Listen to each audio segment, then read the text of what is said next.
Welcome, everyone. Welcome to the trade findings and adjustments for the 14th of March. We're in the middle of March right now.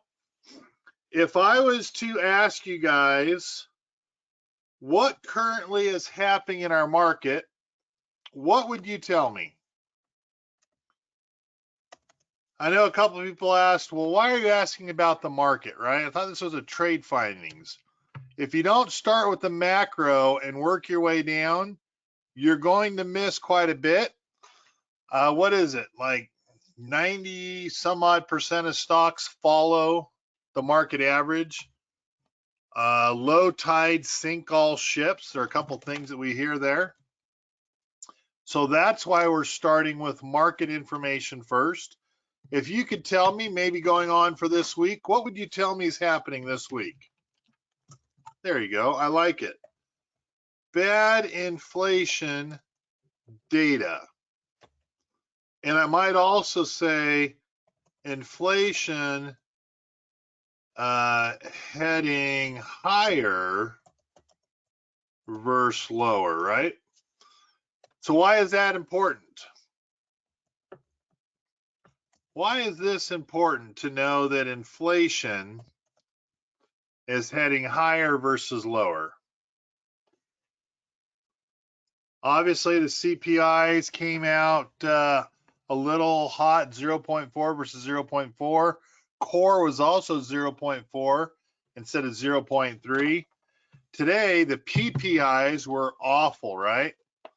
PPIs came in at 0.6 instead of 0.3, and core came in at 0.3 instead of 0.2. So why is this important to know inflation's higher? Well, yes, because prices are higher. That is correct, but that is not what's bringing our market to its knees or reversing a bullish trend. Why is this important? I mean, we were up over 0.5%. The S&P is now down 0.25%. NASDAQ was up at one point. I saw it at 0.43. It's now down 0.25, 0.25% as well. Why is this important? If you don't understand why it's important, it'll be really hard to make your best educated trading decisions going forward. There you go. That's correct, Mary. No rate cuts coming soon.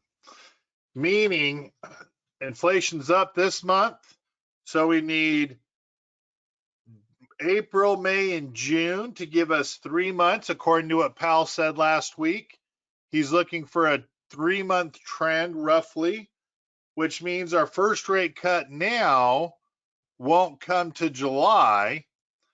And if we have higher interest rates coming up, if we have higher inflation, not interest, we have higher inflation next month, then that pushes the rate cut to September. And they probably won't do a September or a November rate cut, so it won't affect the election. So their first rate cut right now looks like December. And that would be if we have higher inflation next month in April. No rate cuts until December. So that's the key here. If we have higher inflation in April, no rate cuts until December. And if you do see a rate cut in September, November, then you know that, yes, the Fed, the FOMC, they're Democratic. And they would be trying to help Biden. Not that that's something we don't already know, but they're supposed to be independent. And a rate cut in September or November could definitely help the economy, which would help the incumbent president. So those are just things to take into consideration.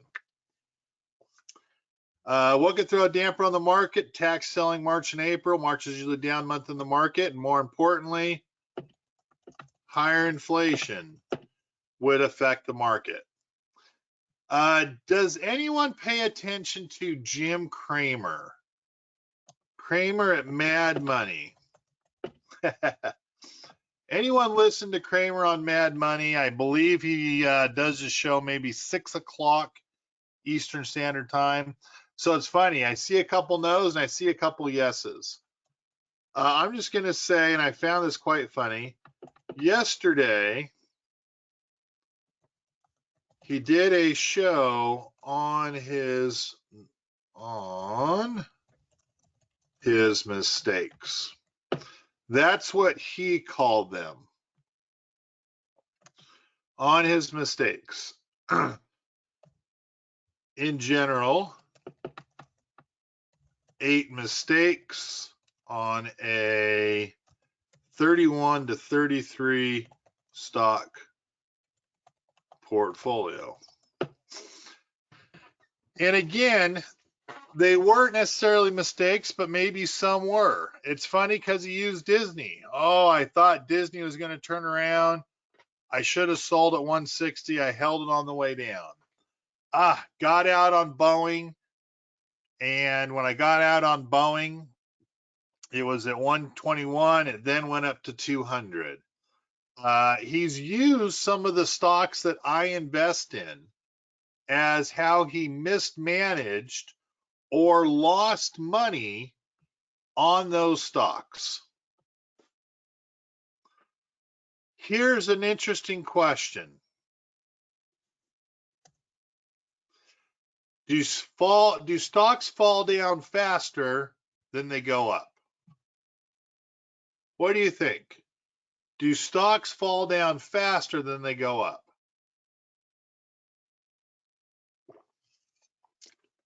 Jeff, Dave, and David, and Mary all said yes. Yeah, I mean, in general, they do, right? That's why I get the quote, never try to catch a falling knife. Stocks seem to move 2 to 3 times faster down to the downside than when they recover going back up. Now, yes, you can have earnings like Meta, and yes, Meta really took off, but also Meta lost 10% in a day. You really didn't see Meta gain 10% in a day except at earnings. And historically, stocks fall 50% of the time at earnings, they go up. Well, actually, it's over a 2-year period. It's pretty level across the board. So with that said, just do the math. 8 mistakes, big mistakes, 25% of the portfolio. Do you think Jim Cramer's portfolio has been really profitable?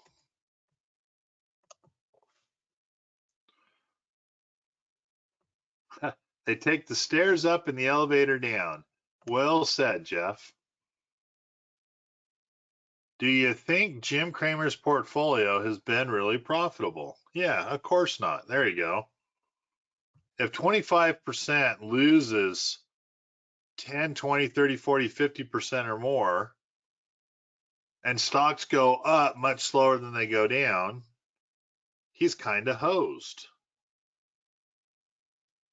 So this is where I want to work with individuals. There's different types of investing for the everyday person, right?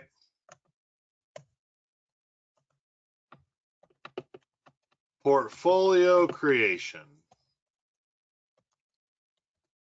We're going to call it stock picking, right? If you're just picking stocks, what are your odds at making money? If you're stock picking, What are your odds at making money? There you go. 1 out of 3, right? They go up, down, or sideways. So you have a 33.3% chance of making money. This is gambling. Well, Kevin, it's funny, I see 2 of you with 50-50, right? I disagree with the 50-50 because in some way, shape, or form, there are fees associated with stock picking. Or they go sideways, or they go down a little bit. There's fees or losses incurred in stock picking. Well, Kevin, let's go to mutual funds, ETFs, or other pool trading. This is diversification, right?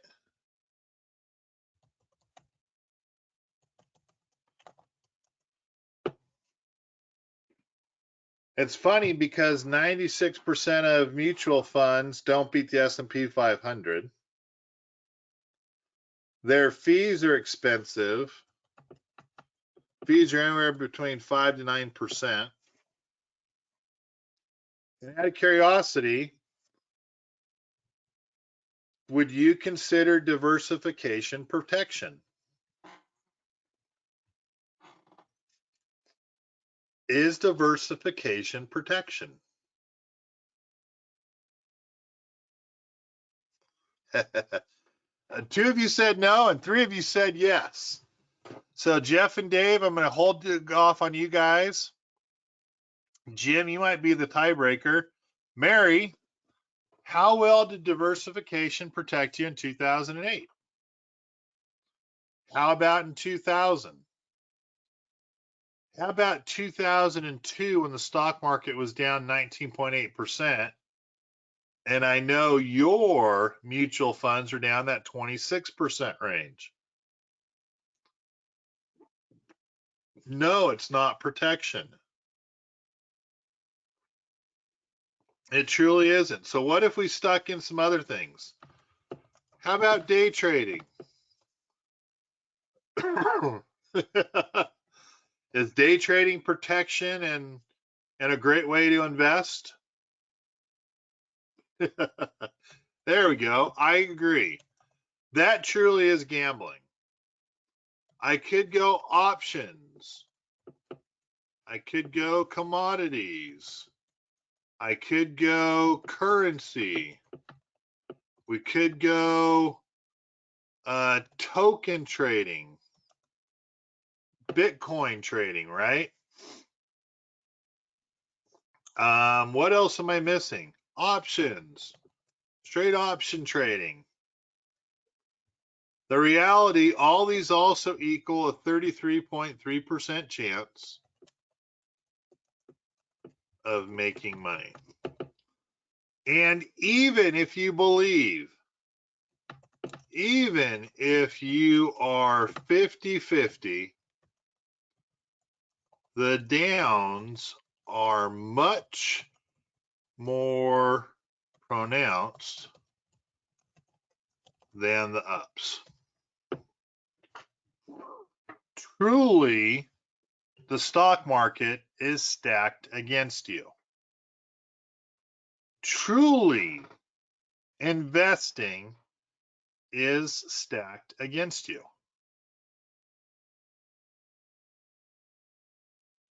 Which is why your protection, the true protection, if I'm going to go ahead and put it this way, true protection is a mix of long puts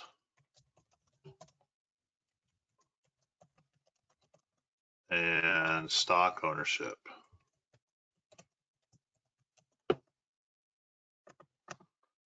Finding a way to make something on the downside so that when things come back,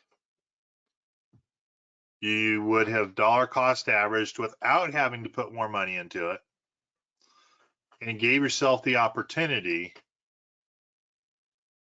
to not have to make up all of that downward movement. It's funny because Jim Cramer took some serious hits on shares of stock that we trade.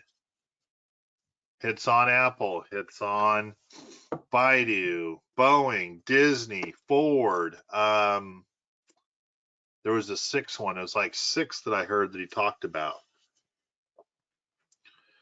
Yet when you have those long puts, you give yourself an opportunity to make up money on the downside, which offsets, not takes away downward losses, but offsets downward losses. And the dollar cost averaging gives you more of an opportunity to the upside. So if we were going to do a trade today, knowing the market's against us, knowing that we have tax harvesting going on right now, earnings coming up in April, what's a good trade? What's a good trade for today's market?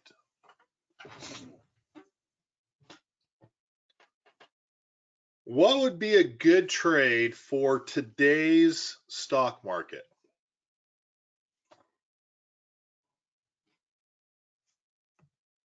Good question. So it's funny. Dave just said, let's take a look at the indexes. Right? You don't want to go against the tide. S&P is still up. Ooh, Jeff said oil stocks. Jeff, we've had a great run on MRO. But right now it's at that overbought. We're getting ready to add long puts on MRO. We're ready for it to come back down that 50-day, probably back down to 2470-ish. Which actually is the 200-day, excuse me. But we're like, hey, we're getting ready for a little bit of a pullback here.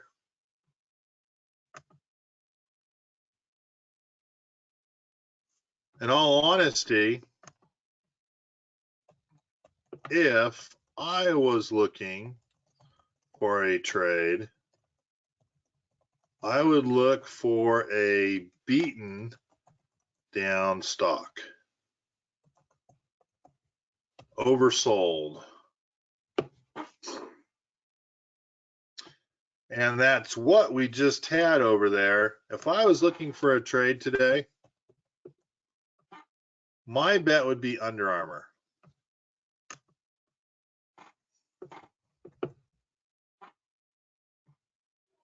I like Under Armour on new news, getting rid of a CEO, bringing back an old owner, down at $7. We're oversold on the RSI. We're oversold on the Williams percent R. Technically, it's bearish, but the last time it went oversold, it was only for a couple days. Then we had this run. Basically a 50% gain. Last time looking at Williams percent R, $7.19 to $9. At $7, it has a resistance level. It's 772. So the reality is you're only going to play it from 7 to 770-ish is your range that you think it's going to go to.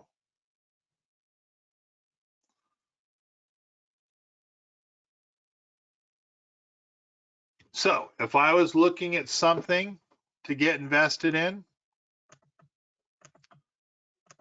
for me, it would be pretty simple. It'd be a September or December 24, $7 to $8 bull call.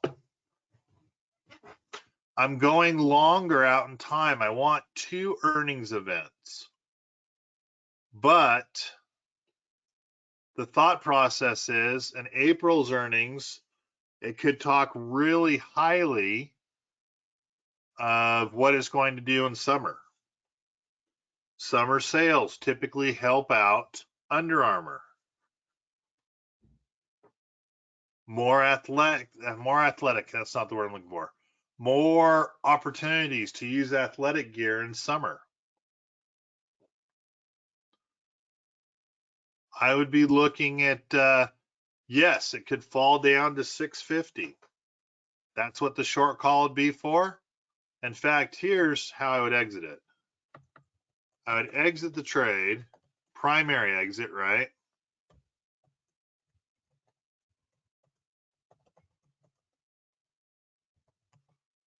I would exit the trade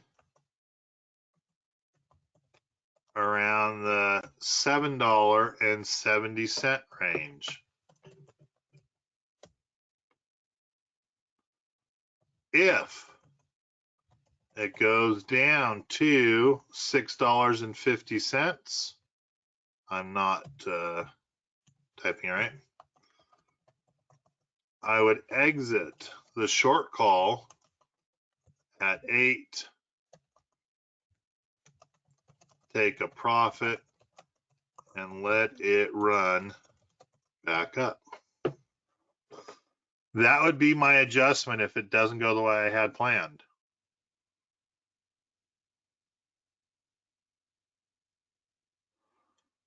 And it's an interesting call because if you were to put something on like this on right now, roughly, see if I can find us some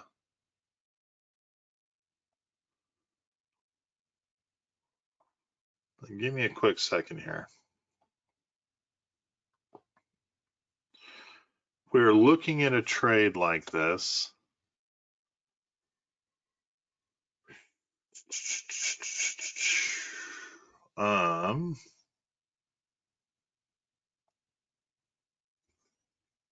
going out to September.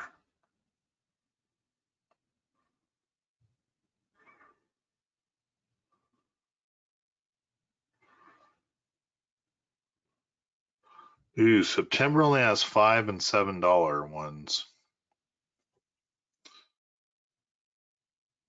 That doesn't work for us.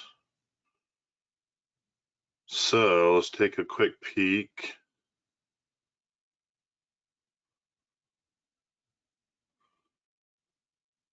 Ooh, the trade doesn't work.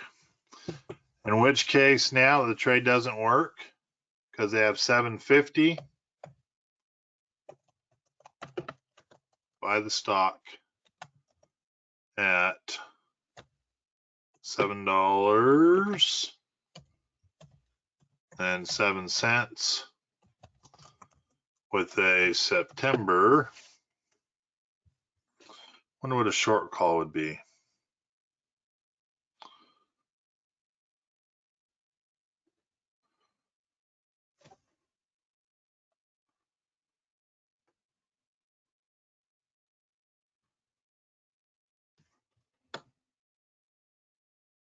Wow, kind of interesting.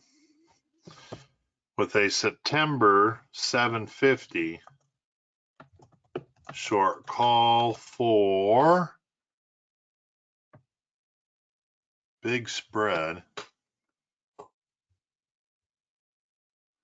78 to 83. So for, I would do like a 78-cent credit, which would protect us down to 65. So I would do a covered call strategy, because a 7-8 bull call Does not exist in September. They go up to 750. It does not exist in October. Well, let's see here. June. Yeah, only April has $7 one. So it'd be a covered call. If I was going to place a trade today, it'd be a covered call on Under Armour where you get 10% covered call credit at $7.50. That is outrageous. That's an amazing covered call credit going out, what, 6 months? April, May, June, July, September, 5 months. What a unique opportunity that would be in that position.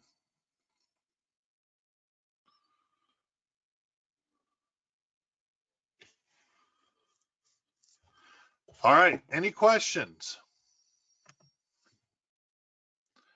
Any questions you guys have?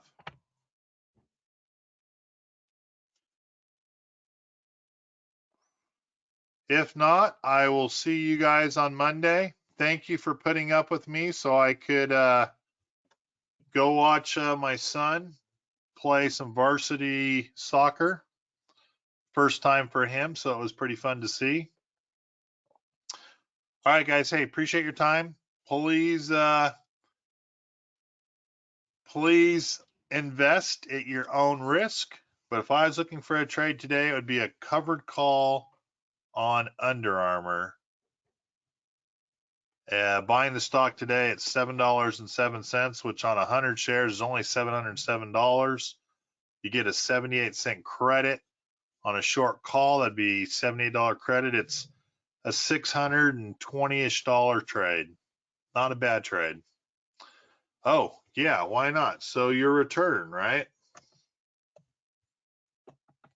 Your max return. Thank you. I'm sorry, I was going to pass by that. Max return.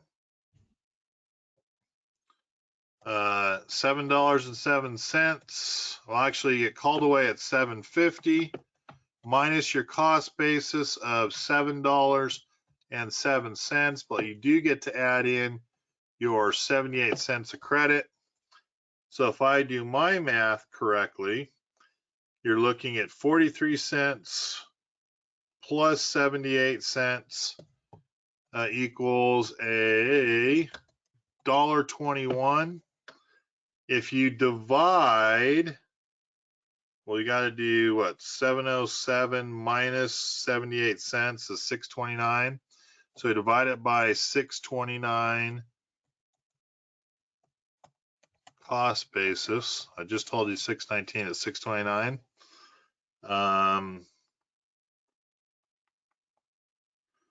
That equals a 19.23% return on investment.